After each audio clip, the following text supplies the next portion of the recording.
Bonjour tout le monde, comment vous allez? Hein, ça va tout le monde? Parfait. On est tellement heureux, content de vous avoir ici avec vous, que ce soit en présentiel ou à distanciel. Je m'appelle Eugène Bassen et je suis la gestionnaire au principal auprès de l'Union internationale pour la conservation de la nature. Je suis chef de parti pour l'avancement du genre de l'environnement ou, comme on l'appelle, agent, une collaboration entre le UICN et l'Agence des États-Unis pour le développement international. Nous avons un ordre du jour bien fourni aujourd'hui, alors je tiens juste à passer en revue quelques points forts pour vous souhaiter la bienvenue. Tout d'abord, pour ceux d'entre vous qui nous rejoignent en ligne, il s'agit d'un événement diffusé en direct. Nous proposons une interprétation en ligne sur votre écran Zoom en espagnol et en français. Deuxièmement, vous trouverez tout sur vos sièges des informations sur notre programme d'aujourd'hui. Nous espérons que vous trouverez l'événement informatif et enrichissant. Et pour ceux d'entre vous que vous êtes ici en présentiel, vous allez trouver donc tout ce qui concerne le cadre technique de nos activités, quels sont les gagnants. Et on a aussi une très bonne agenda qui vous attend sur la chaise. Nous espérons que vous allez trouver l'événement bien informatif et que tout le monde pourra en profiter à vous de mieux comprendre comment et pourquoi une approche holistique pour l'avancement de l'égalité des genres et l'autonomisation des femmes pourrait venir à la rescousse pour un avancement des intérêts environnementaux. Et en fin de compte, je tiens à vous rappeler que ici, on va discuter de la violence des genres. Il se peut que ce soit très sensible, parfois même inquiétant. Pour cette raison, je vous propose de donner la priorité à votre bien-être. On a prévu ici un espace pour la détente de l'atrium. Donc, pour ceux d'entre vous que vous voulez le faire, il y a toutes sortes de choses dont vous pouvez vous pourvoir. Il inclut des mouchoirs, même de l'eau fraîche pour vous désaltérer. Et sur ce note, c'est un grand plaisir pour moi de vous présenter deux personnes très spéciales. D'abord, Dr Anita Tsek, ma très chère collègue, une femme autochtone maya yucatèque du Belize, qui est la plus féroce défenseur de peuples autochtones et des droits des femmes et des filles autochtones. Et j'ai le grand privilège de la considérer comme une sœur. Avant l'événement d'aujourd'hui, elle a organisé une offrande Maya pour nos lauréats, pour nous aider à nous recentrer, à nous préparer, soi-disant, à partager des histoires importantes mais difficiles. À cet but, je interpelle Anita de venir près de nous et très brièvement nous proposer sa petite cérémonie avec les bougies et les fleurs que vous voyez ici représentent. Anita, vous avez la parole. Merci, Jamie. Bonjour tout le monde. Pour ceux parmi nous qui ont déjà eu cette expérience et vous faites partie de cette offrande, merci. Pour ceux qui vont le découvrir, je vous explique aujourd'hui, c'est une journée très spéciale pour notre équipe. Pour le USAID, pour tous les lauréats qui sont ici, pour les boursières et avec tous les sœurs et frères qui sont ici présents et qui sont très voués à notre mission. Je tiens à partager avec vous ma cosmovision, un processus qui passe par une offrande pour remercier euh, pour tous les cadeaux qu'on a reçus et tout en demandant de la lumière, de la protection, de la orientation. Normalcy, c'est le nom et le calendrier, le gardien, mais aussi chien en maya, un gardien qui est toujours très symbolique. Donc aujourd'hui, on a prévu une offrande, une cérémonie qui va nous aider à se lancer dans cet partenariat, cette conjonction d'efforts au nom de la justice et du bien-être universel. Nous vous remercions d'être ici. Nous avons aussi prévu des cadeaux très petits mais très significatifs à nos lauréats qui vont amener avec eux. Ça fait partie de l'offrande. Ici, vu la sécurité, on ne peut pas allumer des bougies, mais on peut quand même avoir les bougies comme cadeau pour les ramener. Et une bougie jaune pour la connaissance et pour la conjonction d'efforts. C'est tout un effort qui comprend des petits efforts qui font la différence, une grande différence. On peut rien faire sans collaborer pour gagner l'autonomisation des femmes. On travaille ensemble. Voilà pourquoi nous demandons à la Mère Terre aujourd'hui de nous protéger, de nous orienter et de nous pourvoir en énergie qui va nous amener vers la justice, vers la lumière, vers la transformation GBB pour le bien de tout le monde. Voilà, ce sont les couleurs Maya que nous avons dans ma culture qui représentent notre corps, la lumière, la mer terre, l'eau. Et nous utilisons tout cela pendant la préparation de nos offrandes.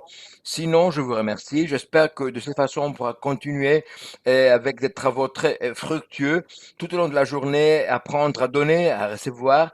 Est très important pouvoir collaborer pour créer ensemble. Je m'adresse aussi aux hommes qui sont ici présents parce que, voyez-vous, chers amis, au sein de notre communauté, le genre jouit d'une complémentarité. Il faut toujours collaborer avec tout autre genre qui est présent dans notre univers. Merci beaucoup.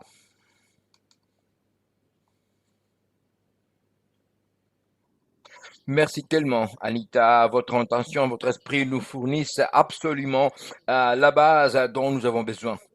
Mais nous ne nous avons pas oublié, cher public, pour ceux qui se joignent à nous en ligne, on a prévu un espace en toute humilité d'apprentissage et d'ouverture pour entendre ce que nos lauréats ont à partager avec nous aujourd'hui et pour nous soutenir sur ce qui peut parfois être un sujet vraiment sensible à aborder et discuter. Et cette fois, j'ai l'immense plaisir de demander à Napole Kelani Kemakele pour nous aider à démarrer en concentrant nos énergies pour mener à bien notre kuleana ou responsabilité ensemble. Napua est une Maoli Kanaka hawaïenne et autochtone que je considère aussi une sœur. Je vous remercie d'avoir accepté, cher ami, d'être avec nous. Je vous demande maintenant de nous aider à rechercher des connaissances et à évacuer toute négativité autour de nous.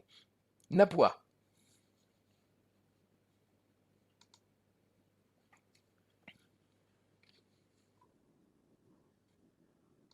O nā pua lokelani ko uinoa mai ka mokupuni o ahu ma ka ahu poa o Nanakuli.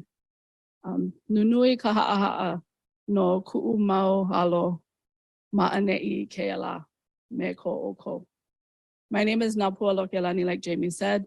Je m'appelle Moran Kalani, je viens de l'île de Oahu, du complexe de Hawaï, et c'est pour moi une raison d'humilité que d'être ici avec vous pour vous aider à mieux vous connecter.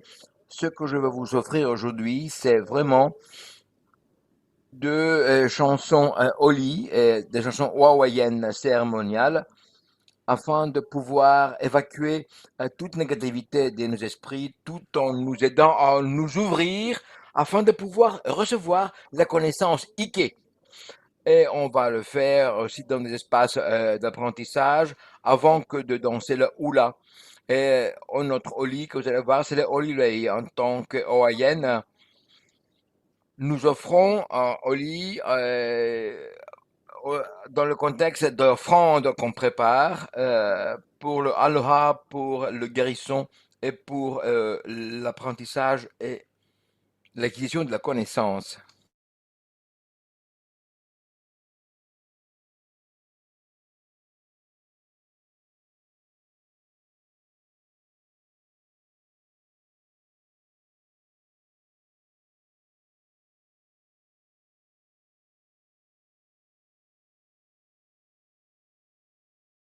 Thank you so much, Napua. Oh, let me give you your. Merci de poids. Voici, vous avez la parole encore. Hala Napua for. Nous vous remercions d'avoir voulu collaborer avec nous lors de la transmission de notre connaissance. Moi aussi, je suis survivante de la violence depuis une très grande âge, donc je sais combien celle-ci peut être difficile. Pour cette raison, je suis très reconnaissante envers Anita et Napua, des femmes leaders autochtones fortes et puissantes qui apportent leur cosmovision et leur aloha pour soutenir nos présentateurs et notre public. J'espère que vous trouverez également leur intervention très ancrée et vraiment très curative. Alors, maintenant que nous avons établi une base collective d'ouverture, de réceptivité, je suis tellement heureuse que de présenter une série de remarques ou d'ouvertures de la part de dirigeants mondiaux. Tout d'abord, quel privilège que de vous présenter la dame qui va suivre.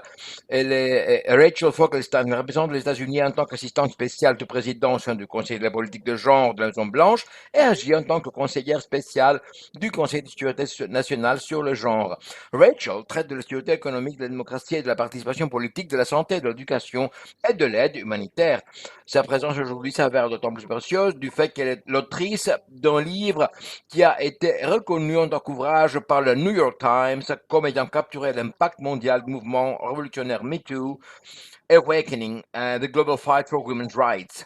Elle a mené une riche vie au service de l'égalité des sexes et des droits de femmes dans le rôle du leadership au sein du gouvernement, de la société civile, du milieu universitaire et d'opinion. Veuillez nous joindre à moi pour souhaiter la bienvenue à Rachel.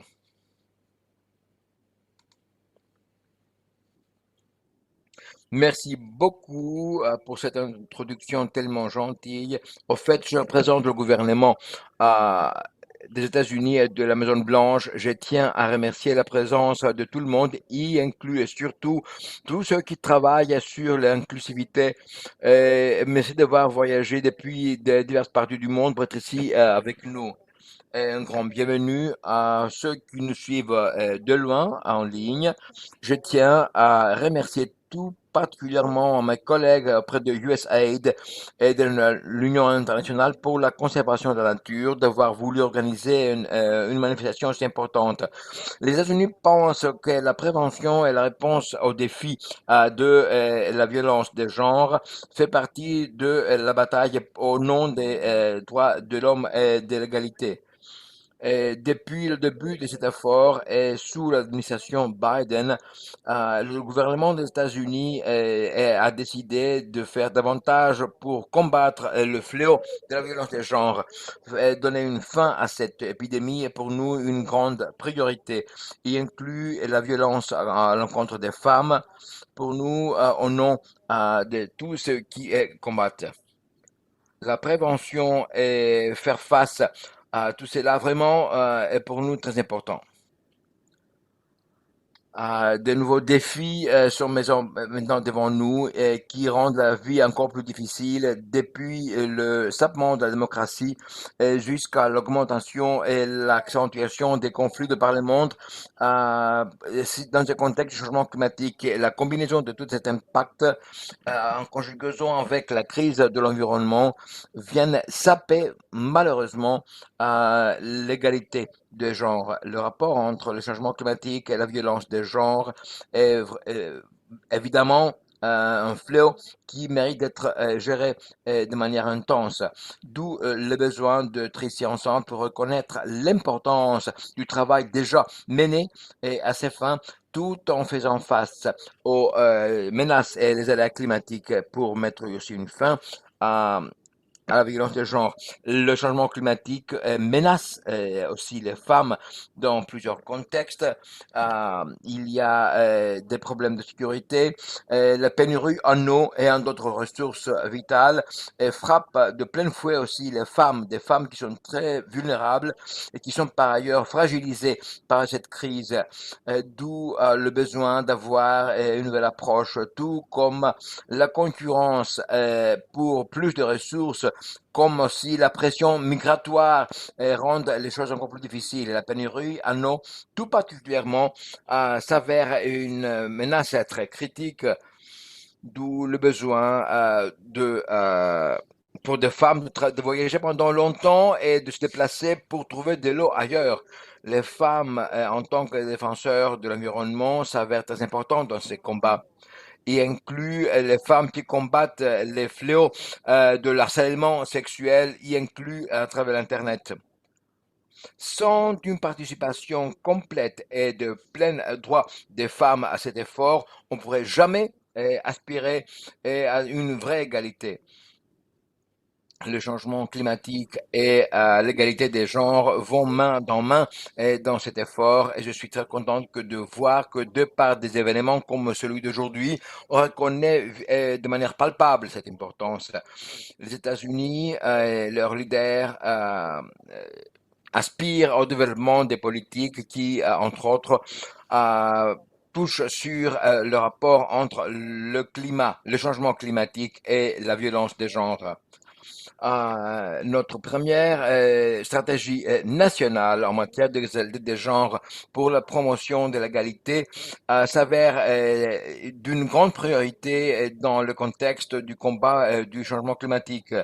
La prévention et la gestion de ces problèmes est très, très prioritaire pour nous. La stratégie américaine en matière de la sécurité globale des femmes est reconnue dans un grand contexte du combat du changement climatique. Et maintenant, en tant que signataire de tous les traités des Nations Unies en matière de l'égalité des genres, mon pays s'engage de manière très active dans ce sens. Toutes ces stratégies et la programmation des politiques traduisent de manière palpable notre engagement, prévenir et à même relever le défi de la violence des genres. Le défi de race s'avère très important pour tout ce qui est environnement et dans ces contextes, les femmes vont être très actives. Il y a encore beaucoup à faire. Nous, en tant que membres de la communauté globale, reconnaissent ces menaces dans un monde qui vit et qui est frappé de plein fouet du changement climatique.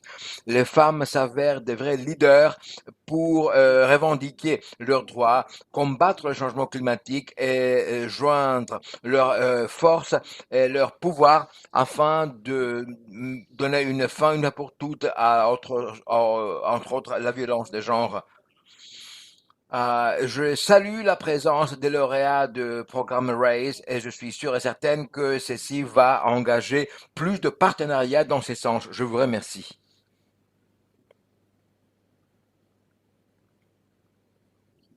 Merci beaucoup, Rachel, de nous avoir rappelé de cette priorité de faire face à ce problème. Ceci pour nous donner l'importance du leadership global.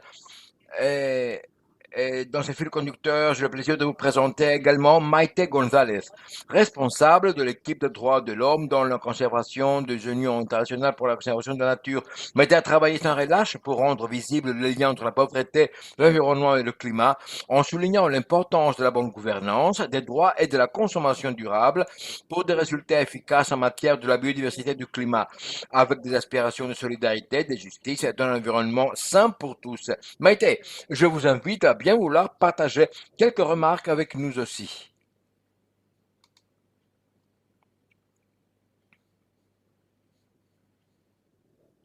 Merci beaucoup. Bonjour tout le monde. For each of you for being here and support this event. Here we and our partners have many important things to share with you. Nos partenaires, nous-mêmes, nous avons beaucoup de choses à partager. Et je vous communique la sincère salutation de la part de mon agence, tout particulièrement de la part de notre équipe compétente pour l'égalité des genres dans cet espace très agréable. Nous sommes plus que reconnaissants envers tous les représentants qui sont venus de par le monde entier pour parler à nous et avec nous. Pour plusieurs d'entre eux, c'est la toute première fois qu'ils sont ici dans ces pays adorables que les États-Unis. Je viens avec nous, avec à vous, avec un message de compassion, mais aussi d'inquiétude que tout effort pour conserver l'environnement et combattre le changement climatique ne sont pas même aussi de répondre à ces problèmes de la violence des genres et comment ceci est utilisé afin d'impacter et d'affecter les droits à l'accès et à la gestion équitable des ressources de l'environnement. Un grand merci à tous les leaders qui ont parlé par rapport à cette but. Et un grand plaisir pour nous.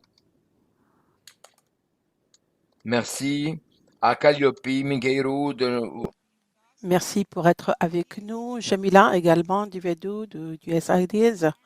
Et je voudrais également remercier également Corinne Hart qui est parmi nous, aussi bien que les différents membres du USAIDs pour nous considérer comme étant des partenaires de choix et croire également en notre propre travail conduisant cette force a été justement quelque chose qui sont considérés comme des solutions de durables. Mais je dois également remercier aussi aux différentes agences, Naomi, Wani, Laura, aussi bien que Gorda, pour avoir fait de sorte à ce que tout ceci soit possible. Ils ont travaillé d'une manière très intense pour qu'on puisse avoir cet événement bien spécial et concrétiser cet événement. Je vous remercie du fond du corps. Donc, pendant les toutes dernières décennies, l'avancement du genre, aussi bien que les actions environnementales, ont été faites. Et ceci pour vous dire que ça a été selon et la forme qui semble être contre ces normes abusives, y compris la violence en l'entité de genre, ont été ignorées ou ne pas être traitées en tant que communauté globale. Traiter ce type de problèmes sexistes, aussi bien que ces liens avec l'environnement, ont été considérés comme assez difficiles, mais nécessaires pour garantir une approche assez compréhensive, aussi bien que des actions environnementales, pour pouvoir également avancer avec la sécurité des êtres humains, avec les différents objectifs environnementaux. Il ne s'agit plus juste de l'environnement, mais il s'agit également des droits humains d'une manière générale, qui semblent être raison en les reconnaissant pour le soutien qu'on est en train d'avoir des différentes agences américaines de développement international. Pas simplement, ils sont en train de nous aider pour comprendre ce qui est en train de se passer principalement, mais de comprendre de ce qui pourrait être fait ensemble et comment est-ce qu'on pourrait se battre pour nous appuyer de notre propre recherche pour le changement. De Rise Grand Change représente une opportunité pour nous pour prendre les prochaines étapes ensemble. Pas simplement de prendre des actions, mais d'essayer de faire lever les barrières et montrer également au monde comment est-ce que les solutions collaboratives et inclusives pourraient nous aider. Et aujourd'hui, je suis vraiment ravie que les 5 projets ont été engagés pour s'orienter sur ce problème relatif à la violence du genre et traiter également les différents défis. On ne peut pas atteindre tous ces objectifs environnementaux sans justement l'implication de tous ces changements et ces mécanismes, aussi bien que les organisations qui pourraient se plaindre avec la communauté, y compris les femmes et les filles. Et on ne peut pas réussir si on ne peut pas prioriser et traiter tous ces problèmes, aussi bien que leur dignité et leur sécurité quand ce type de problèmes sont en train d'avoir lieu et les relations avec la nature et l'environnement également.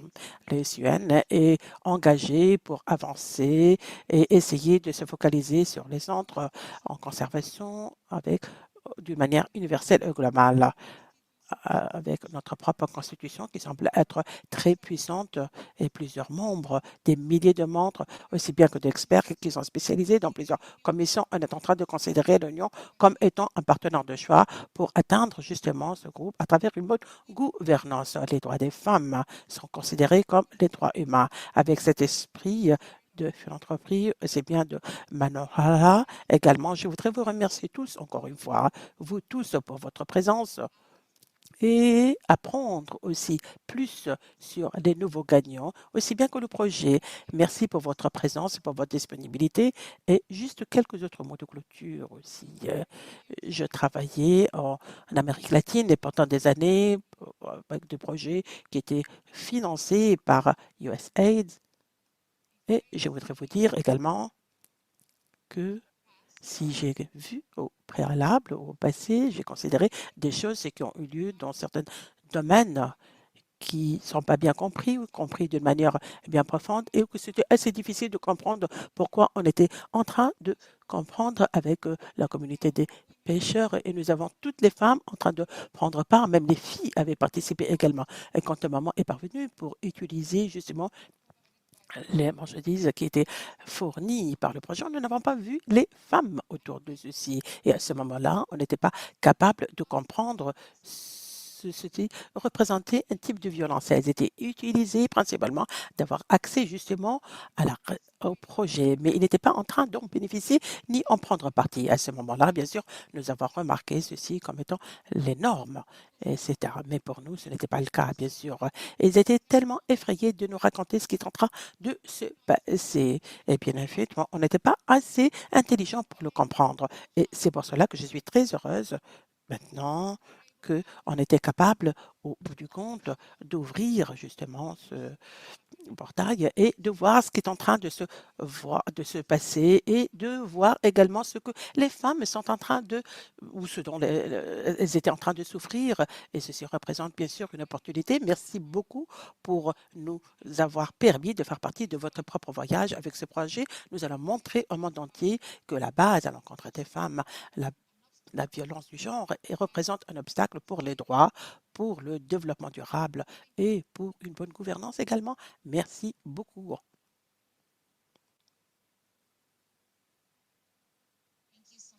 Merci beaucoup, Maïté. Merci également pour ce rapport qui a été fait, pour partager cette histoire également. C'était vraiment très intéressant. Et au bout du compte, en termes de notre propre différents donc, discours d'ouverture, c'est vraiment je voudrais vous présenter Tali Manjaro, qui est également la chef au sein de la section de Young Women. Elle a travaillé en tant qu'avocate en Grèce et sur le plan international, elle a travaillé pour des agences onusiennes, aussi bien que des ONG qui travaillent pour les femmes, aussi bien que la production des réfugiés dans le cadre humanitaire, aussi bien que le développement. Un elle ne pouvait pas être avec nous en présentiel. Elle va partager donc quelques remarques avec nous donc en direct de New York. Merci beaucoup pour votre présence. Vous avez la parole, madame. Merci beaucoup. Bonjour à tous. Bonjour, chers collègues. Au sein de notre organisation, nous sommes honorés que vous avez inclus donc ceci. Et je m'excuse que je ne sois pas vraiment puisse pas être en présentiel avec vous lors de cet événement très inspirant. C'est vraiment un plaisir et un honneur d'être parmi vous en ligne pour célébrer l'organisation de cet événement, les droits des femmes et des militantes femmes, aussi bien que pour pouvoir traiter ce problème relatif au changement climatique, aussi bien que la dégradation environnementale et la violence du genre également, et la violence à l'encontre des filles. Nous avons déjà et nous savons également de plus en plus que la violence à l'encontre des femmes, aussi bien que le changement climatique, semble avoir ou être considéré comme étant donc des défis des ODD qui sont les plus importants. Et ce changement n'est pas en train justement de menacer notre propre planète. Nous savons également que pendant des moments de crise, comme nous l'avons déjà entendu, donc la violence à l'encontre des femmes est en train d'augmenter et c'est aussi le cas pour le changement climatique. Cependant, dans ce cas précis, il va falloir justement considérer ce problème relatif à la violence à l'encontre des femmes, tels que par exemple les défendants qui travaillent sur l'environnement et les droits humains. Ils sont à risque, ils sont menacés également, étant donné qu'ils sont en train de prendre des actions pour protéger l'écosystème, aussi bien que la communauté et les territoires, de l'impact des certains habitats, tels que par exemple la dégradation du changement climatique. De la même manière, d'une manière beaucoup plus excessive, ceci pose donc un risque très important pour l'adaptation, l'atténuation, aussi bien que la résilience pour faire face à ces crises climatiques, tout comme les femmes qui sont confrontées à ces problèmes de violence ne peuvent pas justement répondre d'une manière efficace à tous ces types de processus. Et maintenant qu'il y a eu justement donc cette augmentation également qui est en train d'avoir lieu, le programme, aussi bien que les politiques, aussi bien que les intersections, le lien entre la violence, l'environnement et le climat, on n'a pas reçu beaucoup donc d'attention, mais bien sûr que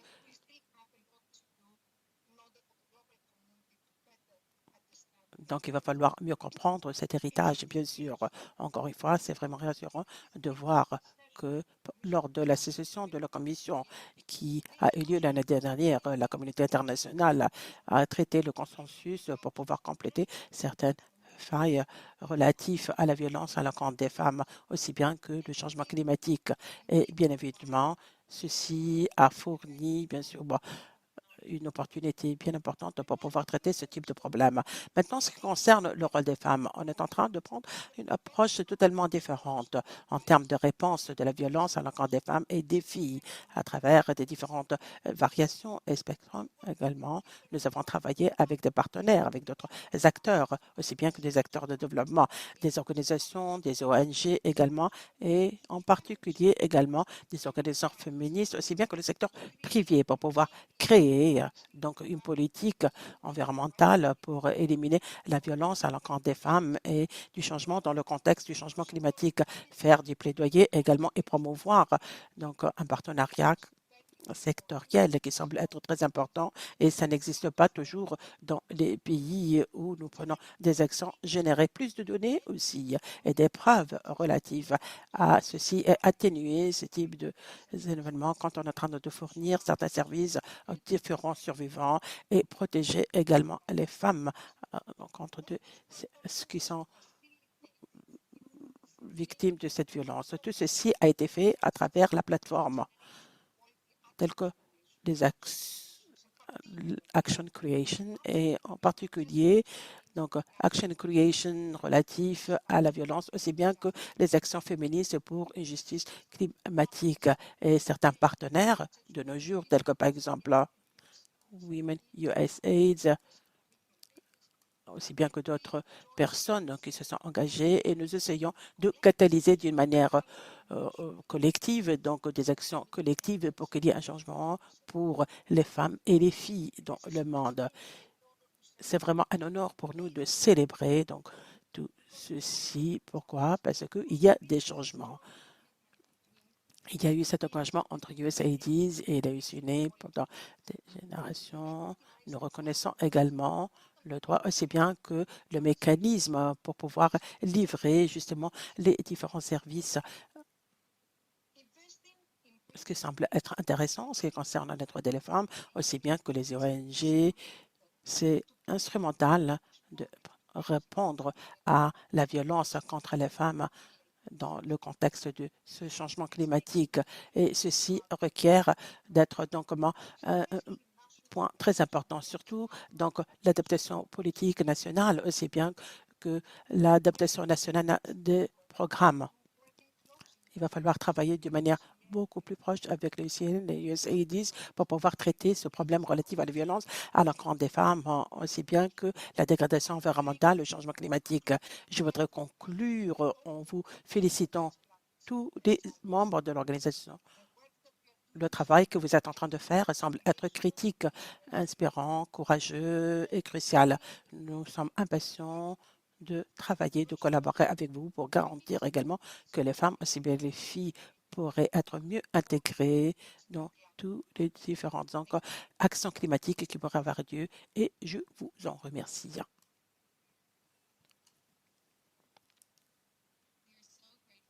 Nous sommes vraiment reconnaissants pour ces observations. Ça nous rappelle également des différents défis auxquels nous sommes confrontés également. Encore une fois, merci beaucoup. Donc, vos mots représentent beaucoup pour nous aujourd'hui. Donc, tous les différents orateurs ont parlé des différentes violences qui sont en train d'être utilisées pour renforcer les différentes normes où on pourrait avoir accès, utiliser et contrôler les différentes ressources. Et ces dynamiques sont en train d'empirer dans le cadre du changement climatique et la dégradation climatique. Ces connaissances, aussi bien que les différents défis ont originé des études qui ont été faites en 2020, qui ont été publiées. Donc, la violence du genre, aussi bien que l'égalité de violence, ont été donc la toute première étude qui a été faite pour mieux comprendre et documenter également ces informations, pour mieux comprendre également pourquoi est-ce que le Race Challenge semble être important. Il va falloir justement reprendre ce moment qui a tout capturé, où on n'avait pas également justement ce type de reconnaissance. Nous étions dans un endroit où l'environnement n'était pas bien compris, la manière comment est-ce que la violence du genre également, aussi bien que les actions et les engagements. Nous savons ceci à cause de différentes narrations que nous avons pu justement collecter des différents parties prenantes des différents acteurs également. Et notre recherche, malheureusement, vous pouvez trouver des différentes également et résultats partout dans le monde, à travers tout notre contexte environnemental. Nous avons également fait des études pour impliquer plusieurs partenaires. Nous avons bien sûr eu plus de 300, 59% ont rapporté qu'ils ont observé également la violence du genre pendant différents programmes et 71% ont rapporté également qu'il n'y avait pas assez d'informations en ce qui concerne cette capacité pour pouvoir traiter. Aujourd'hui, pour la première fois, je peux partager des informations qui sont beaucoup approfondies sur ces données. Donc, il y a eu une analyse qui a été faite relative à ces recherches et nous avons trouvé que les violences qui ont été identifiées par les femmes et les hommes, aussi bien que différents practitionnaires, par exemple, la violence psychologique contre les femmes ont été identifiées par 66% et 61% des mâles qui ont répondu. Qu'en est-il maintenant des violences physiques? 70% des hommes ont été interrogés. Qu'en est-il de la violence sexuelle à l'égard des femmes? Ça a été identifié par 43% des femmes interrogées, 64% des femmes interrogées. Il convient de noter également que la violence sexuelle à l'égard des filles a été identifiée par 48% des hommes interrogés et 31% des femmes interrogées. Et qu'en est-il maintenant de ceci? Ceci nous raconte justement l'échelle du problème et que nous devons défier justement sa permissibilité en remplissant l'écart qui existe. Il va falloir faire ceci parce qu'on ne peut pas accepter que ces défis soient de cette manière. À chaque fois que nous trouvons ces défis, j'espère que nous allons certainement se rappeler des différents survivants et continuer à travailler autant que possible en tant que on est en train de voir cette augmentation, par exemple, des différents marquages précoces et essayer de voir aussi, tu sais pas, des organisations telles que UNICEF, ils sont projetés que maintenant que le changement climatique est en train d'empirer, le nombre va certainement doubler d'ici d'autres pays et dans d'autres pays, ce taux est en train d'avoir lieu, est en train de doubler, comme ça a été le cas, par exemple, en Éthiopie en 2021. Maintenant qu'on est en train d'extraire de la terre, on n'est pas en train de considérer l'impact qui est en train d'avoir lieu, bien évidemment. Par exemple, au Pérou, une étude a été faite pour nous montrer qu'est en train, a été impacté de manière assez profonde également et plusieurs autres activités minières. En une année, il y avait également 4500 femmes et 61% étaient des mineurs qui étaient forcés de travailler dans des bars, des restaurants, etc. Et quand nous avons également traité également le problème relatif aux terres, nous n'avons pas pris en considération le rôle des femmes, tel que par exemple en Zimbabwe, aussi bien que dans d'autres éléments des développements, aussi bien que les échanges pour la terre, pour travailler dans les différentes exploitations de canne à sucre. Plusieurs sont en train justement de vendre leurs terres où il n'y avait pas vraiment de bonne compensation pour faire forcer les femmes pour ne pas être présente lors des négociations. Donc, on est en train justement d'échanger du sexe pour la terre.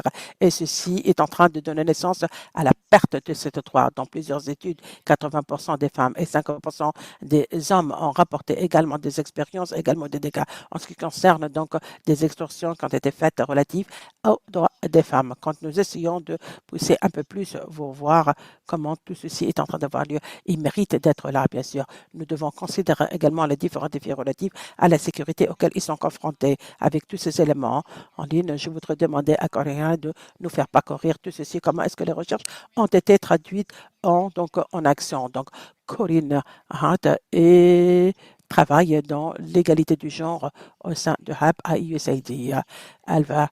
Elle était experte, elle a formé également donc une assistance technique pour l'égalité du genre, aussi bien que l'autonomisation des femmes dans plusieurs secteurs. Elle est en train de faire plusieurs initiatives, y compris également l'industrie, l'ingénierie dans l'industrie et bien sûr, tel que par exemple le problème de l'environnement au sein de l'environnement. C'est quelqu'un qui croit en cette cause. Donc, je vous demande, s'il vous plaît, de lui souhaiter la bienvenue. Souhaitez la bienvenue à Corinne. Imaginez que vous êtes en train de travailler pour une organisation aidée pour augmenter l'accès à l'eau à la communauté. Dans votre parole, une jeune fille va vous dire qu'elle a été abusée sexuellement maintenant qu'elle est en train de collecter l'eau, de ramasser l'eau. Mais vous ne savez pas ce que votre organisation est en train de faire et quelles sont les politiques au sein de cette organisation. Et qu'est-ce que vous êtes supposé faire avec ces informations, bien sûr. Imaginez également que vous êtes en train de faire des entretiens avec des communautés également pour faire la conception de nouvelles activités qui va certainement présenter également d'autres facteurs pour la communauté. Et de ce fait, lors de ces conversations, la femme pourra vous dire qu'il y a eu justement donc certains emplois et d'autres documents ont été confisqués et il y a eu bien sûr mais vous ne savez pas vraiment comment essayer de traiter ceci. Ou alors, essayez d'imaginer également comment vous êtes en train de s'engager avec eux et se l'engager avec eux également. Et vous allez certainement apprendre que leur engagement a été justement confronté avec des violences au sein de leur propre foyer. Ils sont en train de rapporter, par exemple, que leurs maris les ont battus pour avoir pris dans ces actions au sein de la communauté, mais vous ne savez pas quoi faire, en fait. Et vous ne savez pas quelle va être votre propre responsabilité pour faire de sorte à ce qu'ils soient en sécurité. Ce sont des narrations, des histoires qui émanent dans des différentes recherches que Jenny avait mentionnées, que nous, commission au sein du USAID et partenariat du SNA, sont en train de collecter. JPP est en train d'avoir réduit, bien évidemment, tous les types de ce type d'éléments sont en train de voir là dans chaque environnement. Par exemple, c'est dans toutes les régions du monde, ceci est en train de voir lieu. Ceci représente un problème énorme et aucun financement n'a été dédié pour ce type de problème, principalement USAID. Une fois que nous avons fait des recherches, nous savions, mais on ne peut pas justement regarder à autre chose et on pouvait faire de sorte à ce que nos partenaires pourraient traiter ce problème eux-mêmes et par eux-mêmes. Et nous savions également en tant qu'USAID qu'on pourrait avoir un impact également et on pourrait donner également une certaine autonomisation pour pouvoir traiter ce type de problèmes qui sont en train d'empirer, tout comme le changement climatique et tenant compte également de la rareté de l'eau et autre chose. Ça veut dire qu'en 2019, nous avons lancé également le Rise Challenge pour pouvoir traiter ce type de problème GGP. Et ceci a été justement la seule ou le seul mécanisme qui existe. Et c'était le tout premier qui a fourni d'une manière spécifique un financement direct aux organisations qui travaillent sur ce problème. Nous avons investi 4 millions de dollars pendant les 2 dernières périères qui a appuyé 9 projets dans 6 différents pays dans le monde. Mais nous savions également que ce financement n'est pas vraiment en conformité avec les besoins. Pourquoi? Parce que nous avons reçu 430 demandes de 66 pays dans le monde et on était capable de financer ceci. On s'est concentré sur le financement d'organisations locales et plusieurs d'entre vous sont là. Pourquoi? Parce que c'est le meilleur placement pour pouvoir traiter ce type de problème qui est en train d'avoir lieu dans leur communauté, dans leur propre contexte local lié aux ressources naturelles et à la gestion de ces ressources naturelles également. On se concentre également sur le développement de partenariats. Nous pensons que c'est critique également que les experts environnement, aussi bien que ceux qui travaillent sur le genre, commencent à travailler ensemble pour pouvoir résoudre ce type de problème. On était capable de former également 6 partenariats innovatifs à partir de ces organisations environnementaux. 6 de ces groupes environnementaux ont jamais auparavant fait un partenariat avec des organisations qui travaillent sur le genre. Il va falloir collaborer ensemble pour pouvoir traiter ce type de problème. Et on ne peut pas s'attendre qu'une organisation pourrait travailler par elle-même et pourrait être considérée comme une experte dans tous les domaines, que ce soit l'environnement, aussi bien que la violence à l'encontre des genres. Donc, il va falloir se focaliser, se concentrer sur certaines pratiques prometteuses qu'on pourrait avoir d'autres secteurs tels que la santé, l'éducation ou le travail est beaucoup plus établi et faire de sorte à ce que ce soit merger dans ce type de programmes environnementaux, essayer de tester plus avec les gagnants et nous sommes engagés pour amplifier et voir ce qui fonctionne le mieux au sein de communautés partout dans le monde. Donc jusque-là, notre Rise Canadies a travaillé dans plusieurs secteurs, aider les femmes pour essayer par exemple de travailler avec les femmes dans des mines, appuyer également une politique de sauvegarde aussi bien qu'au sein d'organisations de conservation, appuyer et soutenir également des autochtones pour qu'elles puissent partager leurs propres expériences aussi. Et nous avons également travaillé ou opéré dans des contextes qui ont représenté des défis. Mettre en application également, par exemple, certains programmes lors de la pandémie du COVID-19 et travailler avec des communautés avec plusieurs problèmes, plusieurs personnes qui étaient atteintes de certaines maladies. On dit au Congo, Fidji, Guatemala, Ouganda, Vietnam, Pérou et en Colombie. RISE a atteint 50 000 personnes directement avec ce travail et 93% ont bénéficié à partir de ce travail. Comment est-ce qu'on est en train de faire ce travail? Quels sont donc les projets en plus de former donc ces partenariats fondamentaux? Nous avons remarqué également 3 autres composantes clés qui ont conduit à ce type de succès pour la mise en application. La toute première, c'est commencer avec le renforcement des capacités et la sensibilisation, bien sûr, comme nous savons tous, GPP semble être un sujet bien difficile pour en parler publiquement dans plusieurs contextes, dans plusieurs environnements. Et avant qu'on commence justement à empêcher ce type de violence de violence, il va falloir commencer à travailler, encourager les gens à reconnaître que ceci existe et comprendre également comment est-ce que tout ceci est en train d'impacter la communauté. Il va falloir commencer à sensibiliser les gens pour pouvoir parler des différents types de violences que les femmes sont en train d'expérimenter au sein de la communauté et faire de sorte à ce que les femmes puissent être sensibles à leurs propres droits pour qu'elles puissent être capables d'avoir accès à certains services, par exemple, accès aux différentes survivantes également et comprendre également comment traiter donc des normes qui sont en train d'être en conformité avec GBB, des garanties également à partir des deux autres études qui ont été faites que plus les gens commencent à parler de ceci, notre garantie a commencé à avoir beaucoup plus donc de survivants qui ont besoin de ce type de soutien. Ce qui veut dire qu'il va falloir travailler et s'assurer que les survivants ont accès à des organisations locales pour qu'elles puissent être capables à avoir un soutien quand ils ont besoin de ceci. Donc, plusieurs membres de communauté ont été justement touchés en Ouganda. Par exemple, un de nos projets a formé plus de 4000 personnes pour avoir un emploi et comment changer les normes du genre et comment avoir accès également à certains titres de droit coutumier et relatifs à la terre. Nous avons également formé plus de 100 de personnes. L'autre point également, c'est concentrer sur l'engagement des hommes. Donc, encore une fois, merci à tous les hommes qui sont parmi nous aujourd'hui. Les hommes doivent être engagés comme étant des champions clés, aussi bien que des partis prenants. Les femmes ne peuvent pas faire ceci par elles-mêmes. Autonomiser les femmes par elles-mêmes ne va certainement pas aider les choses du tout. Nous savons également que les hommes doivent comprendre le problème et le changement également des différentes normes et le changement de mentalité de toutes les personnes au sein de la communauté, pas simplement les femmes. Après le travail qui a été fait à Uganda, donc les hommes au sein du GBB et leur rôle également. Un d'eux avait dit que nous, en tant que femmes, il va falloir reconnaître cette violence et faire de sorte à ce qu'on puisse mettre fin à ceci.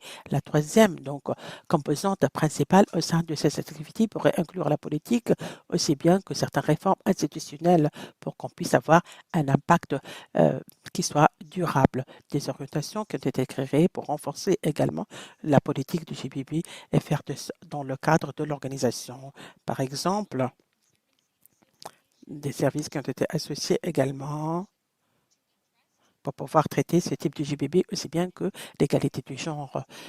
Et à travers ces réformes institutionnelles, le KWC avec lesquels nous travaillons ont trouvé que plus de femmes sont en train d'essayer de postuler pour des positions de leadership de nos jours. The Rise Challenge est en train de changer la vie des gens, il est en train de changer également leur propre mentalité, est en train d'augmenter leur propre compréhension également. Comment est-ce que la gestion des ressources naturelles semble être très importante et beaucoup de gens ne sont pas en train de faire attention. Après donc l'atelier qui a eu lieu à Port-Rouge également, nous avons trouvé que 73% des femmes qui ont participé sont en train maintenant de se mettre d'accord maintenant que hommes et femmes doivent avoir accès aux différentes ressources, aux opportunités. On est en train de construire également les compétences des femmes et essayer d'avoir plus de soutien, essayer de mettre en application des pratiques qui sont durables. En Colombie, par exemple, 92 des femmes minières ont également pris part dans cet atelier de RISE. On dit également que les plaidoyers des communications sont très importantes. Plus de 63% des femmes à Boron ont pris part dans notre propre projet. Et là, ils se sentent beaucoup plus en sécurité dans cette activité de conservation. Ils savent où s'orienter pour pouvoir avoir un soutien au RDC. Le nombre qui également étaient victimes d'abus sexuels également ont produit la moitié dans la communauté cible et ont rapporté également qu'ils ont une meilleure compréhension des différentes pratiques et de cette manière, ils ne pourraient pas être en violation avec les pratiques. GBB également est en train d'impacter le droit de ces femmes. Nous avons fait également les différentes garanties et l'amplification de ceci au-delà de l'intervention qui a été faite par cette. Donc, 16 femmes autochtones, y compris par exemple des femmes au Guatemala ont été là pour commencer leur propre espace. Au Pérou, par exemple, les femmes, à partir de ces projets, ont formé une patrouille de femmes. Ils sont partis au gouvernement pour leur dire il va falloir former ces femmes pour voir comment est-ce qu'elles pourraient répondre à ces complaintes de GBB à partir de la communauté. Notre partenaire, Masala, est en train de faire de sorte à ce qu'ils puissent rapporter tout ceci au Fidji pour qu'ils puissent travailler en Tanzanie. Conservation International également a eu un financement de notre donateur pour pouvoir élargir son problème, pour pouvoir traiter le GBB dans plusieurs communautés d'autochtones aussi. The Race Challenge ne veut pas dire juste de mettre en application des activités. On voudrait voir également ce problème relatif à la sensibilisation des différents liens que le donateur, aussi bien que le gouvernement, doivent prendre des actions immédiates aussi. On ne peut pas faire de sorte à ce que cette violence puisse continuer. Et c'est en train d'avoir lieu dans les différents secteurs où nous sommes responsables. Ce qui veut dire que je voudrais vous laisser avec 2 citations qui démontrent bien l'impact de ce travail qui est en train d'avoir lieu sur le droit des individus. Le tout premier est d'un homme âgé de 16 ans qui a pris part dans Women for Women's International, d'une formation relative au Congo, et il a dit, en ce qui me concerne, ce projet représente une opportunité très importante pour minimiser les conflits entre les hommes et les femmes relatifs à l'héritage des terres. J'ai des femmes avec qui j'ai eu 16 enfants. Avec cette idée, je dois être vraiment équitable également avec mes propres filles. Je veux distribuer la terre d'une manière équitable entre mes fils et mes femmes. Et je suis engagée à aider mes filles pour sécuriser leur propre terre. Et ceci pourrait être considéré comme une leçon à tous les hommes au sein de ma communauté. Je voudrais également vous laisser avec cette situation qui nous vient d'une femme autochtone qui a pris part dans une formation au Guatemala. Elle nous a dit, après la formation, donc mes angoisses ont disparu et j'ai le droit. Je suis une femme et j'ai des droits. Avec ces formations, je suis consciente que j'ai des formations. C'est l'impact que nous sommes en train d'avoir, ce qui veut dire que maintenant, je suis honorée d'aller vers la partie la plus importante, justement, de notre ordre du jour, et c'est d'annoncer les gagnants, justement, de ce challenge. Rachel, je vais demander à Camélia, Rachel, de venir ici avec moi, s'il vous plaît, pour souhaiter la bienvenue à nos gagnants. On va commencer avec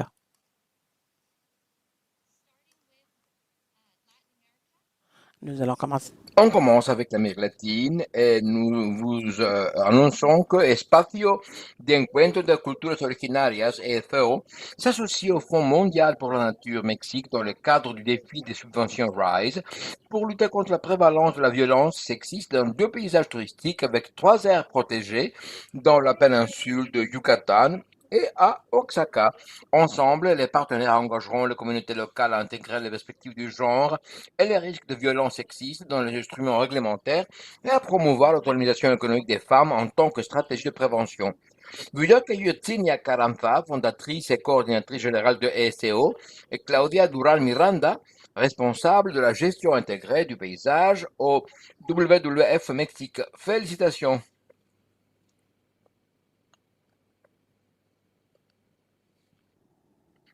Présentons les lauréats d'Asie. Accueillons le Centre régional de formation foresterie communautaire pour l'Asie et le Pacifique, ou RECOFTSI. Il s'associe à Gender and Development for Cambodia pour aborder les normes sociales, renforcer la sensibilisation et les capacités sur la violence sexiste et les liens environnementaux, y compris via l'engagement des hommes en tant que stratégie de prévention, pour améliorer la participation de plein droit, efficace et sûre des femmes à la vie cambodgienne. Offrons donc une salve d'applaudissements.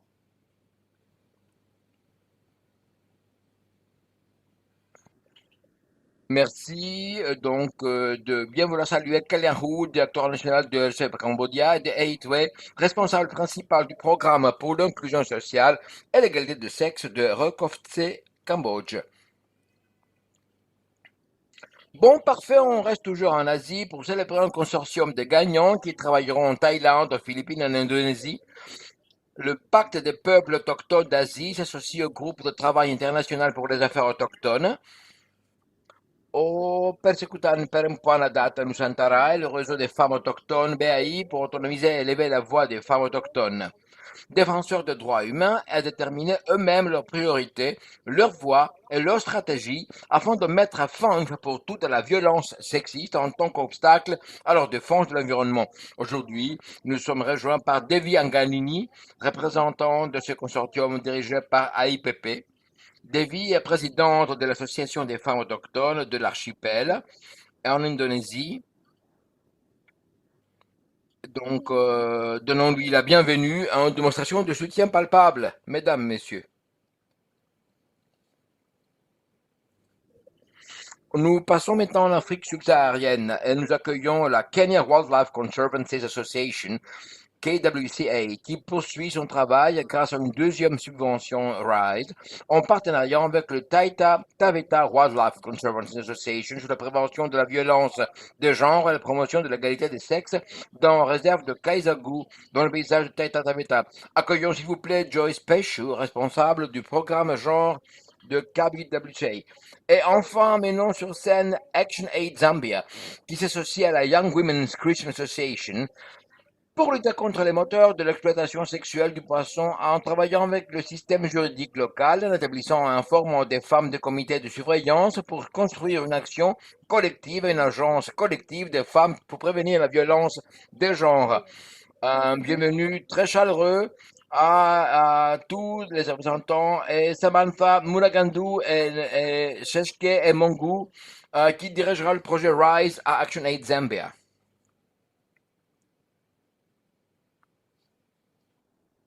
Voilà, ce sont les dirigeants courageux et représentants qui ont émergé d'un processus compétitif de 375 candidatures. Si nous pouvons tous nous lever et donner donc à chacun un accueil collectif chaleureux, faisons-le s'il vous plaît. Allons-y parce que nous avons toute confiance en vous et c'est un honneur pour nous que de vous avoir ici avec nous en Washington. C'est pour nous une raison d'enthousiasme que de voir ce que vous pouvez faire pour vos communautés. Une fois de plus, félicitations.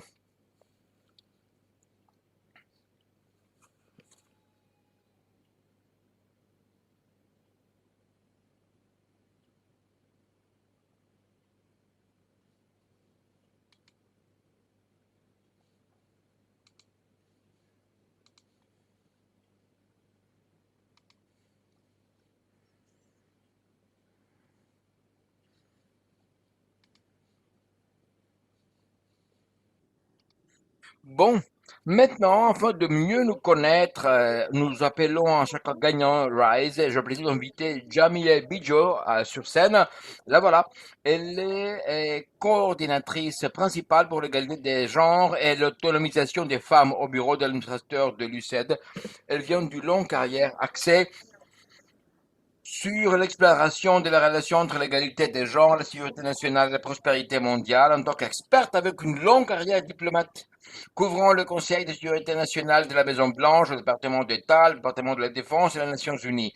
Mais plus que cela, elle est aussi une confidente, une alliée, une amie énorme. Nous sommes chanceux d'avoir cette direction auprès de lui, Saïd.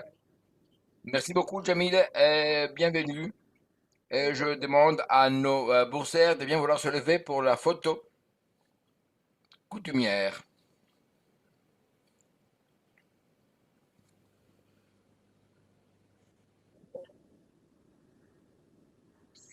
Et en attendant, nous avons aussi une petite vidéo d'introduction de la part du site. J'espère que vous pouvez en bénéficier. De par le monde de la violence des genres.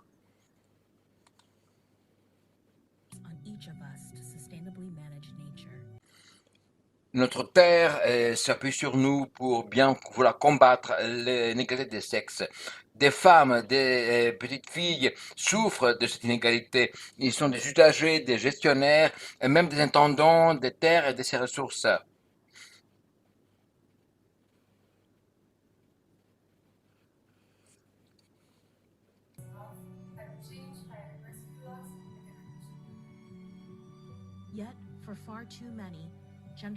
Malheureusement, pour beaucoup de ces femmes, la violence de genre est utilisée afin de renforcer le message contraire.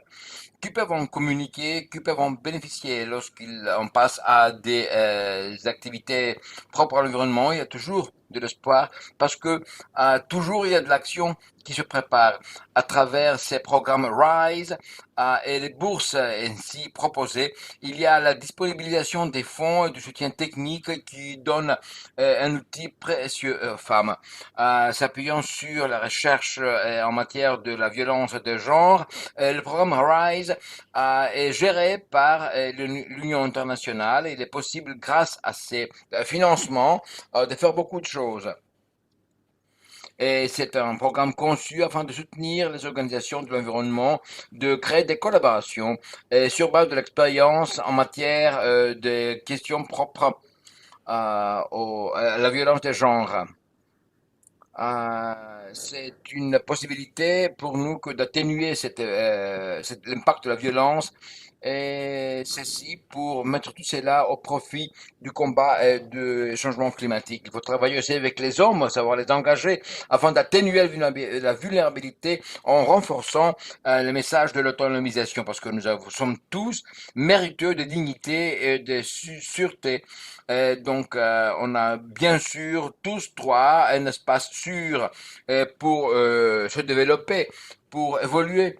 Et je peux aussi être sûr et certain de bien travailler en toute sécurité dans le domaine de la pêche parce que je mérite aussi avoir un espace sûr parce que moi aussi, je peux bénéficier de sûreté dans des zones de communauté protégées afin de pouvoir contribuer à l'action environnementale.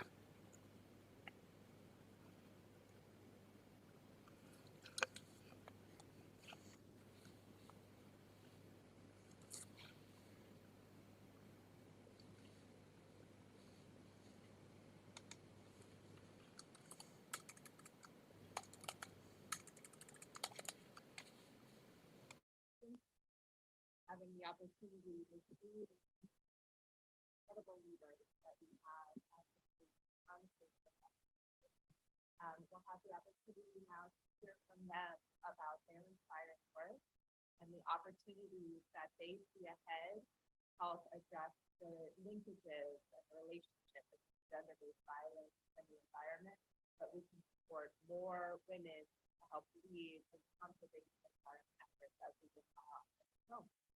So let me first turn to Davy Andre. Davy, you're from the Kalu community, an indigenous people group in Sumatra Island. You serve as the president of the Association of Indigenous Women of the Archipelago. Could you tell us why gender-based violence and environment issues are important to you, especially in relation to indigenous women's environmental human rights defense? Okay, thank you, Jamila. Oui, merci Jamila. Voilà. Merci de m'avoir invité ici parce que vraiment, en toute franchise, il est tellement important de pouvoir faire entendre la voix des femmes autochtones. Je vais commencer avec quelques citations. Les jeunes filles qui allaient à l'école et malheureusement, leur sort est décidé en rentrant de l'école. Leur sort est scellé. La mère devient hystérique, elle commence à pleurer parce que entre-temps des choses se sont passées. Parce que entre-temps des changements sont survenus. Pourquoi tout cela? Il faut toujours être là. Les règles qui gèrent la vie des femmes sont là depuis des siècles. Il va sans dire qu'il y a des status quo difficiles à défier. Et tout cela, vraiment, ça fait trop critique pour la vie des femmes. Vous savez, ça a l'air d'une petite histoire sans importance, et malheureusement, c'est profond. Il y a aussi cette violence qui se tait, silencieuse, qui frappe de plein fouet les femmes autochtones. Des femmes qui sont privées de voix, qui n'ont pas le droit de s'exprimer, qui n'ont pas l'espace qui leur permettrait de mettre en exergue leur perspective et de s'élancer vers d'autres femmes pour discuter de ces rapports aux ressources naturelles qui sont importants. Nous sommes là. Nous savons qu'il faut partager nos ressources. Il y a l'écotourisme, il y a l'industrie forestière, il y a parfois un intérêt par rapport à notre style de vie. Tout le monde parle de cette importance d'améliorer notre qualité de vie. Tout le monde parle de l'importance de s'assurer des ressources hydriques et de meilleure qualité, mais en même temps, nous sommes là, silencieuses, et peu à peu, nous perdons notre vie et notre dignité parce que, voyez-vous, plus on avance en temps, plus on voit se détériorer notre quotidien. Voilà quelle est notre réalité en tant que femme autochtone. Voilà, ça fait partie de ce que nous faisons. Nous sommes les victimes avec des couches multiples de problèmes, des couches multiples de violence et de discrimination. Mais méfiez-vous, on ne va pas s'arrêter à se battre pour changer la donne. Ceci est important pour nous que de pouvoir mettre en exergue ces questions et les soumettre à l'attention de tout le monde. Nous, en tant que femmes autochtones, nous veillons sur la préservation de la terre, notre mère, de la nature, de l'environnement. Nous le faisons de par nos mains, de par nos connaissances, de par notre connaissance traditionnelle, de par nos rituels et surtout de par nos cœurs. Nous partageons cet intérêt et nous vivons pour l'être humain. Ça fait partie, comment vous dire, ça fait partie de notre corps. C'est la raison pour laquelle, pour nous, cette opportunité ainsi présentée que de se faire entendre, c'est ce qui va changer la donne et de ce qui était par le passé un être silencieux va devenir maintenant un être qui parle. Pour l'instant, les femmes autochtones de l'Indonésie vivent dans l'ombre, mais de par notre nombre, de par notre chiffre, de par notre activité, on va changer la donne. Voici pourquoi, et pour nous, il est important que de créer les liens et à tout effort voué à la défense de l'environnement et des intérêts environnementaux. Merci, David. Pourriez-vous élaborer davantage sur le projet dont vous allez être le leader avec vos partenaires? Qu'est-ce que vous aspirez à apprendre les uns des autres? Tout à fait, nous allons en prendre. C'est une activité d'apprentissage. Ces réseaux, ce n'est pas une nouveauté dans ce sens. C'est quelque chose que depuis longtemps existe. Et nous savons que nous sommes puissantes de par notre travail dans le contexte du renforcement de l'aspect participatif de nos activités. Parce que, bien sûr,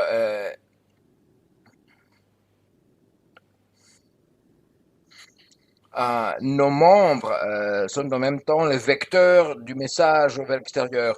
Il y a 3500 membres actuellement, avec 372 communautés impliquées. Et comment vous dire, c'est comme une action massive. Ce n'est pas quelque chose de séparé et d'individuel, c'est une action vraiment collective. Et notre façon de se servir des données, c'est de dresser des rapports. Et puis la sensibilisation, pour nous, cela engendre plus de solidarité parmi les autochtones, parmi ceux des femmes qui veulent s'avérer des vrais défenseurs. On va parcourir l'Asie pour passer le message de la solidarité et de l'importance de coopération. Encore une chose qui est importante, le rôle du FIA. C'est déjà beaucoup pour renforcer notre capacité de produire des rapports et de ce fait, alimenter des mécanismes internationaux qui vont dans le même sens. Merci beaucoup.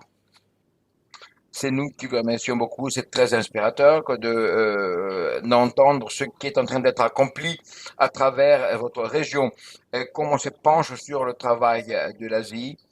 Je me tourne à Kaliahu, de la communauté régionale de la formation foresterie en Cambodge. Elle est directrice nationale de ce programme et aussi officier senior du programme pour l'égalité des genres. Je passe le micro à vous et nous commençons avec des remerciements et un message de bienvenue. Parlons un peu de comment la sensibilisation a été obtenue chez vous pour créer les liens entre l'égalité des genres et l'environnement. Merci beaucoup. Notre communauté a créé une sorte de formation au sein de notre région. On a reconnu l'égalité des genres en tant qu'aspect crucial pour servir la cause des droits de l'homme. Et donc, auprès de notre centre de formation, on est en train de mener notre stratégie et la mise de priorité. Notre pays a souffert de dégradations importantes au niveau de l'environnement, y inclut la perte de nos ressources forestières et hydriques. La participation et la chefferie des femmes dans cet effort est l'expression de la prise de conscience du fait qu'on a un vrai droit et à une vraie plateforme sûre et protégée et sur laquelle on pourrait partager nos vues, nos expériences, tout en s'attaquant à des problèmes d'inégalité des genres. Depuis le début, on s'est lancé dans un réseautage parmi les femmes en matière de la foresterie et des ressources hydriques. On a des réunions régulières qui nous ont aidés à prendre meilleure conscience de ces problèmes. Les femmes, vous voyez-vous, travaillent sur expérience et lors de cet échange d'expérience, on a compris qu'il y a l'harcèlement qui l'emporte parmi les grands défis que nous envisageons. De l'harcèlement au sein de familles, de communautés et de plusieurs façons. Alors, une de membres, femme du réseau, a partagé avec nous son histoire. Elle était accusée d'avoir une liaison extramaritale avec un autre homme parce qu'ils travaillaient ensemble. Et dans certaines zones rurales en Cambodge, les femmes devraient rester à la maison plutôt que de se déplacer pour travailler ou pour autre raison. Surtout lorsqu'on travaille avec des hommes qui ne sont pas membres de la famille. Donc, un membre de notre communauté a fait le déplacement pour aller vraiment voir de près ce qui se passe. Il y avait du soupçon à cause de la participation de cette femme à un chemin de travail. Ceci a engendré des violences intraconjugales et domestiques. On a essayé de changer la donne. C'était quel exemple. Grand nombre de femmes de notre réseau en ont fait l'expérience d'hommes qui considèrent les femmes comme leur propriété. Et parfois, les femmes sont échangées contre des aliments, des denrées alimentaires. C'est affreux. Et d'autres femmes qui sont louées pour préparer des repas, par exemple.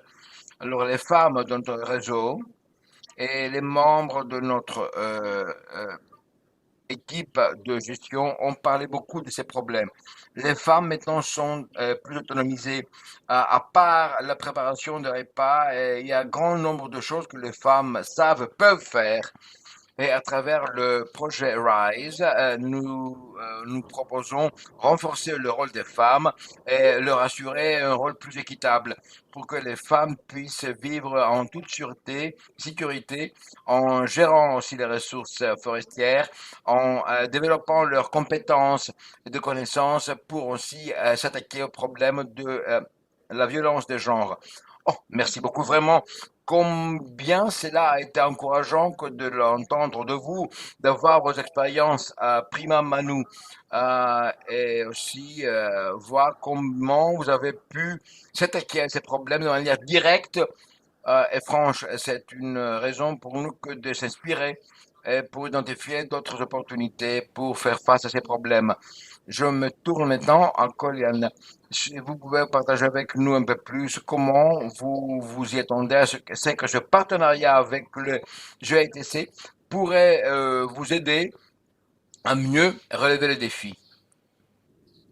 Merci beaucoup. Tout comme ma collègue a dit, nous essayons de promouvoir l'inclusion sociale et l'égalité des genres au sein du gouvernement. Nous tenons à ce que plus de femmes puissent participer pour partager leur expérience, tout en accentuant leur capacité de faire partie du comité des supérieurs afin de pouvoir aussi aider le reste de la communauté à prendre conscience du rôle des femmes qui doit être vraiment surclassé. Nous travaillons de manière collaborative afin de pouvoir s'attaquer à tous ces problèmes et nous tenons à bénéficier de l'expertise disponible auprès de toutes les organisations pour créer de la capacité, avoir de l'intendance et travailler avec d'autres organisations internationales en matière de l'égalité des genres pour promouvoir l'égalité en tant que droit fondamental humain. Nous allons miser davantage sur le combat contre les violences de genre, tout en promouvant des liens entre le combat contre le changement climatique, les efforts à l'intérieur de l'environnement et l'égalité des genres. C'est de cette façon qu'on se propose aussi d'engager les hommes et leur communauté à travers des agissements concrets et réguliers afin de changer la mentalité, surtout auprès des hommes. Euh,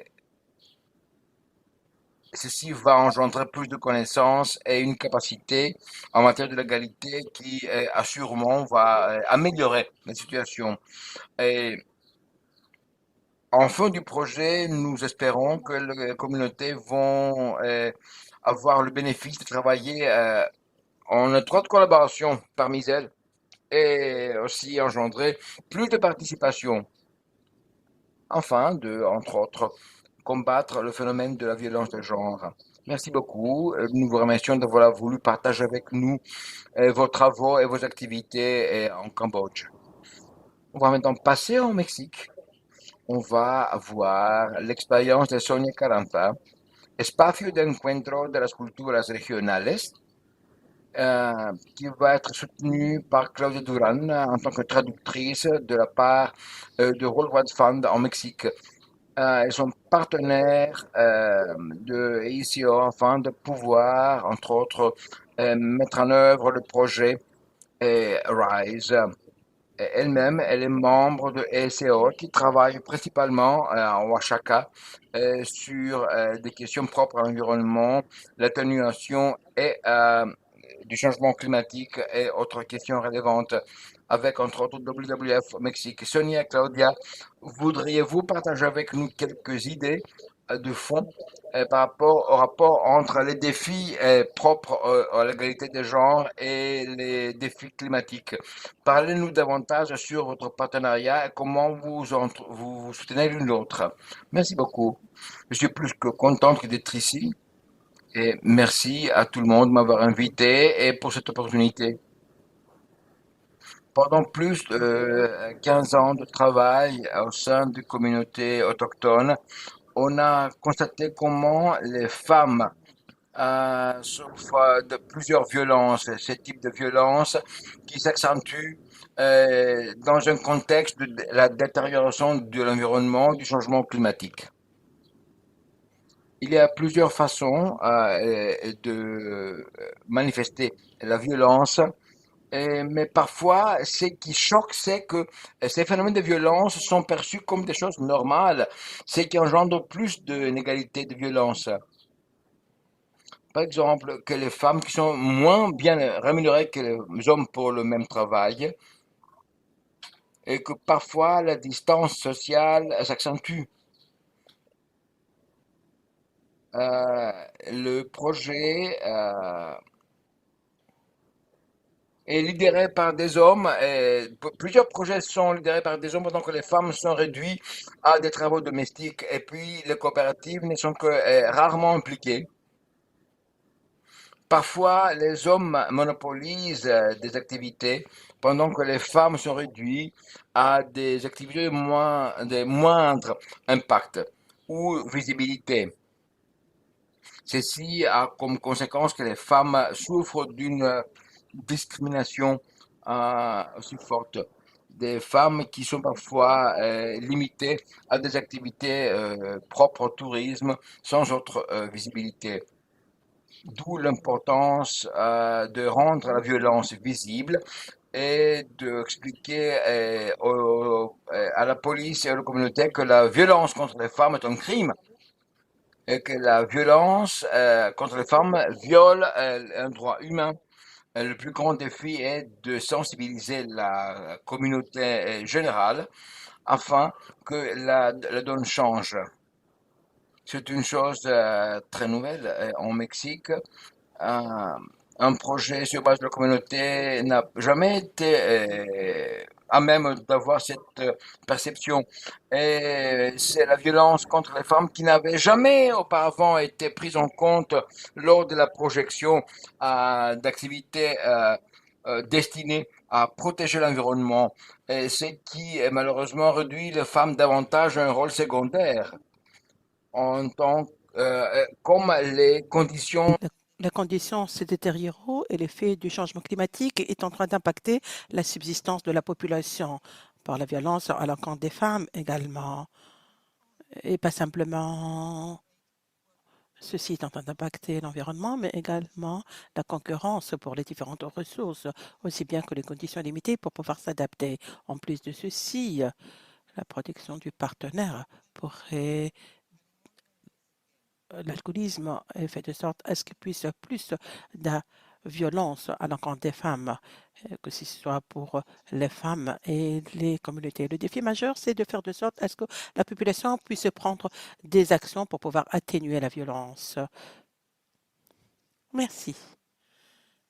Merci. En ce qui concerne le Mexique, on est en train de travailler d'une manière assez étroite avec la conservation, aussi bien que les membres de la communauté. Ceci représente donc une grande partie de la subsistance et nous avons vu également une grande partie qui travaille sur la violence à l'encontre des femmes. Donc, merci à RISE. Grâce à eux, nous avons pu faire un partenariat avec des experts qui travaillent sur la violence à l'encontre des femmes ou la violence sexiste et ceci représente quelque chose d'assez important. Nous avons mis en application ce projet dans 3 États, Bogotá, Michoacán et Quintana Roo, en la partie sud du Mexique. Nous avons travaillé avec les autorités locales pour mettre en application des plans pour pouvoir atténuer, empêcher également la violence sexiste, la violence à l'encontre des femmes et fournir également des cours et des leçons pour renforcer la capacité des femmes aussi et des entreprises qui sont gérées par des femmes. Cette collaboration va certainement renforcer les 2 organisations, du moins nous l'espérons, si ceci va fonctionner et une bonne connexion va être faite avec la communauté. Essayer de renforcer le potentiel pour pouvoir progresser vers l'égalité aussi bien que l'épanouissement des femmes et pour qu'elles puissent être sensibles aux droits humains, aussi bien qu'au bien-être. Nous sommes vraiment très reconnaissants pour cette opportunité qui nous a été fournie et c'est vraiment quelque chose qui semble être un don du ciel. Nous en sommes très reconnaissants encore une fois. Maintenant, nous allons aller vers commencer avec la Zambie maintenant. Donc, nous avons Buzomba, Muganda, avec le chef du programme pour Action Aid, aussi bien que Zambia, et Samantha également, Munagondous également, qui est la coordinateur du projet de cette action en Zambie. Nous allons commencer avec vous, Samantha. Si vous voulez nous en parler un peu plus nous en parler un peu plus de l'environnement, aussi bien que la violence à l'encontre des femmes au sein de votre propre association ou organisation. Merci beaucoup. Je vais commencer par partager une histoire, une narration, si vous le permettez bien, au nom de la femme qui s'appelle Mutinda. Mutinda a été dans l'entreprise de la pêche pendant plus de des années. Elle n'aurait pas été là pendant très longtemps si elle n'a pas été impliquée de ce qu'on appelle sexual fees. Comment réussir dans cette entreprise?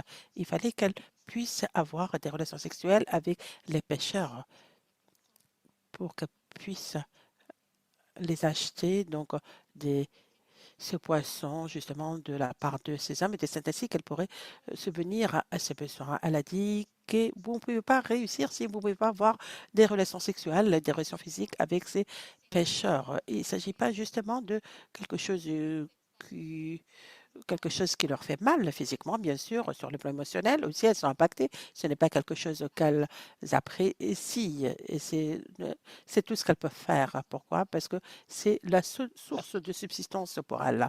Autrement dit, avec d'autres femmes, il fallait qu'elles continuent à faire ceci, cette pratique. Si elles ne vont pas le faire, elles ne vont plus avoir des ressources financières pour pouvoir appuyer, soutenir les membres de leur famille et si elles vont ignorer les propositions de ces donc pêcheurs, ça veut dire qu'ils ne vont pas leur donner le poisson dont ils ont besoin. Et même si Mutenda voudrait acheter le poisson et si elle n'a pas, par exemple, ces relations sexuelles avec ces pêcheurs hommes, donc le poisson ne va pas être gardé au frais. Il ne s'agit pas juste de l'argent, c'est beaucoup plus quelque chose qu'il y a à cette relation sexuelle avec les hommes. C'est le pouvoir qu'ils ont sur ces femmes en termes de contrôle de ces ressources.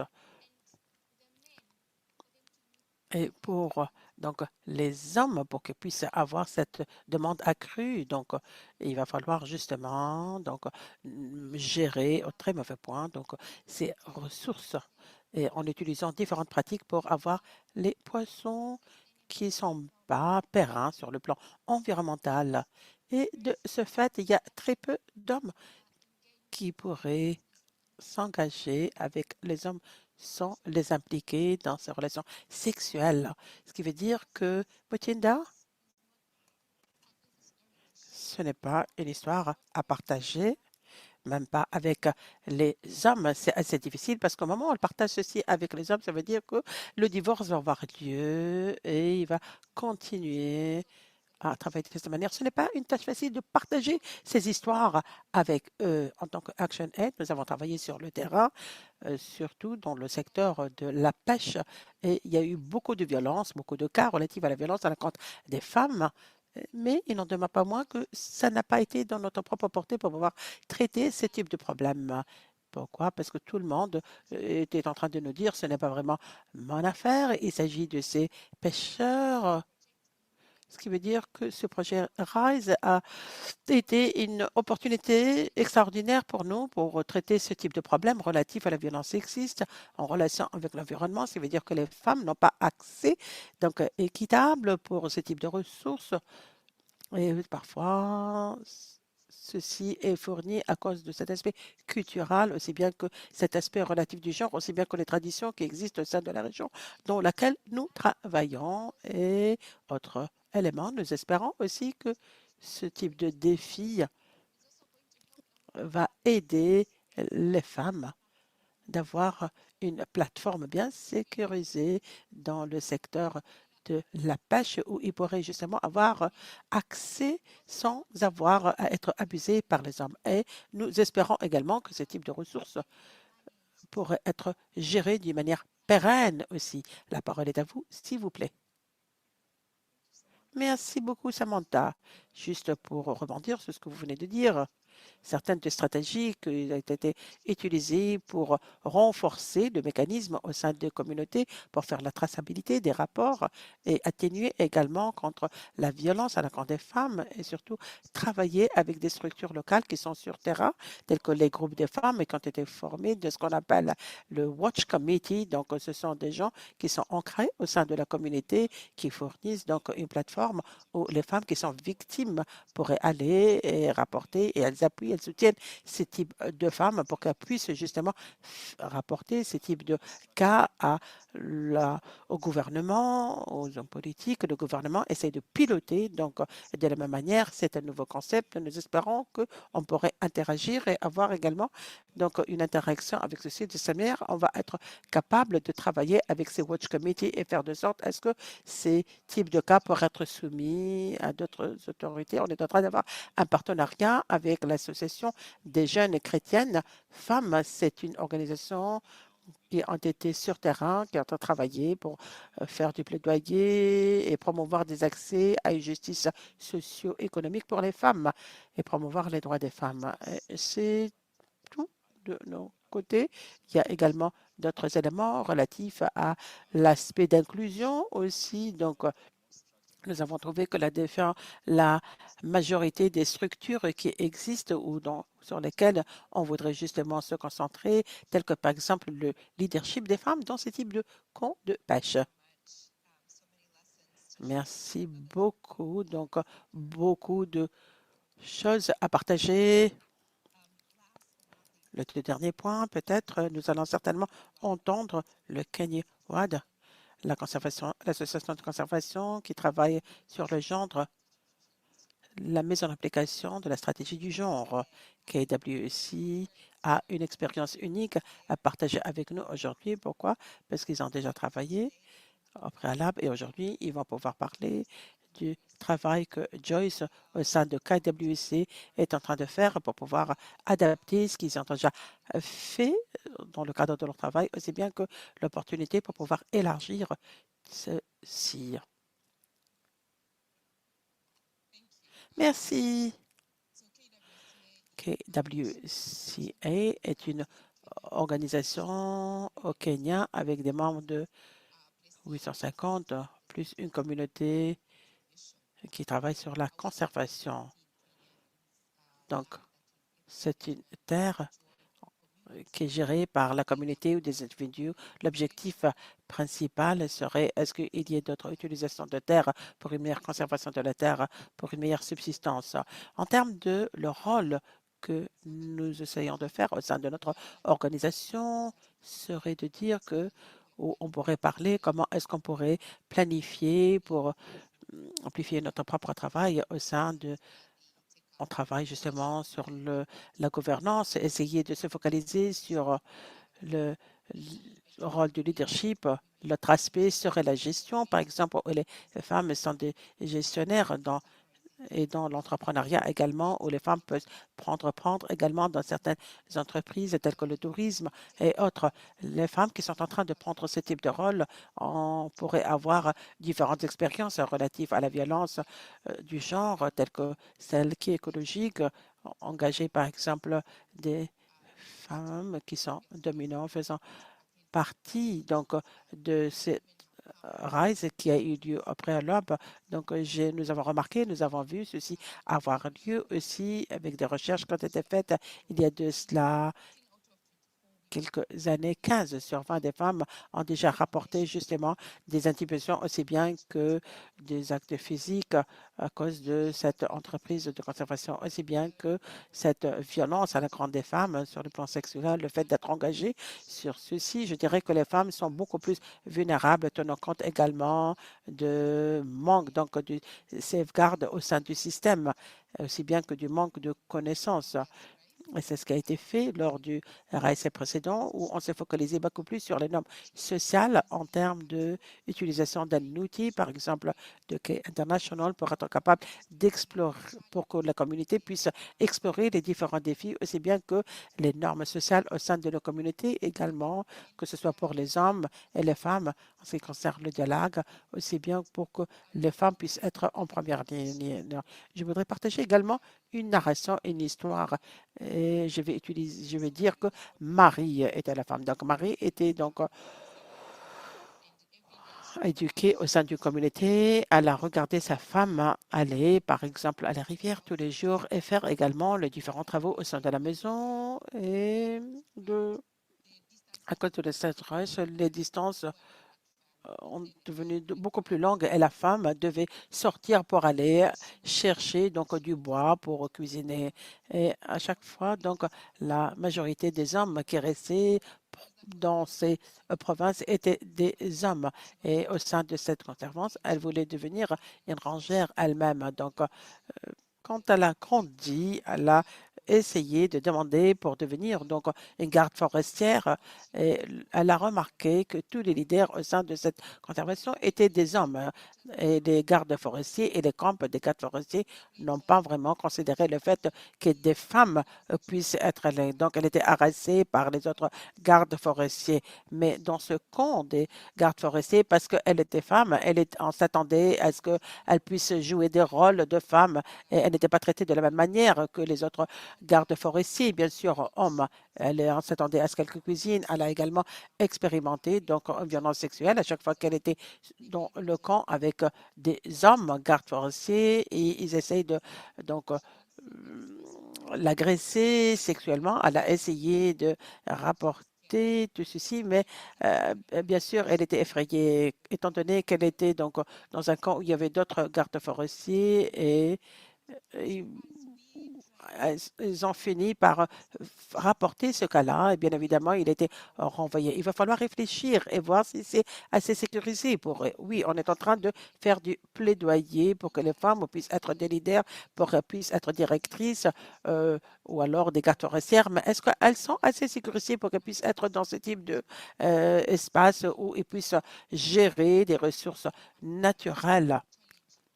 Ceci a représenté bien sûr un défi en ce qui concerne ces normes et les hommes ont commencé à réfléchir des conséquences pour avant d'agir de cette manière à l'encontre de ces femmes qui travaillent au sein de ces milieux. Merci beaucoup. Merci pour le partage de ce travail avec nous et pour le travail extraordinaire que nous avons entendu de la part des différents interlocuteurs. Et maintenant que je suis en train de clôturer ce panel, je voudrais vous dire que c'est vraiment très inspirant d'entendre les différentes organisations de conservation, aussi bien que d'autres organisations environnementales qui sont en train d'investir pour avoir plus d'expertise au sein de votre équipe et faire des programmes aussi bien que des activités qui reconnaissent qu'il va falloir considérer le lien entre le genre, à la violence et nos objectifs d'une manière générale qu'on est en train de traiter, tels que par exemple l'environnement, la conservation, le changement climatique, etc. Merci encore pour votre leadership, pour votre engagement. Je suis vraiment ravie de partager avec vous et de vous dire que nous allons ouvrir une autre rangée justement pour le Rise Challenge le mois prochain. Je suis ravie de vous l'annoncer, bien sûr. Et nous sommes ravis également que lors de cette opportunité, on va certainement atteindre plusieurs organisations, plus que celles qui sont autour de la table aujourd'hui, celles qui ont été récompensées aujourd'hui. Nous allons certainement inviter d'autres partenaires pour qu'ils puissent se joindre à nous et élargir également. Donc, cet objectif du Rise Challenge, vous avez déjà entendu tout à l'heure que nous avons des réponses qui sont très nombreuses et qu'il y a eu des financements pour certaines organisations qui ont eu cette vision, une opportunité extraordinaire pour qu'elles puissent progresser. J'espère qu'on va être capable d'atteindre plus. Il va falloir se rappeler également que maintenant que nous allons avoir des actions politiques pour ce sujet, nous savons que tout ceci pourrait être considéré comme quelque chose qui est possible. Nous savons également que ce n'est pas inévitable également qu'on pourrait aider ces femmes qui sont euh, sujets à ce type de problèmes relatifs à la violence, toutes ces femmes qui sont vulnérables à la violence à l'encontre du genre.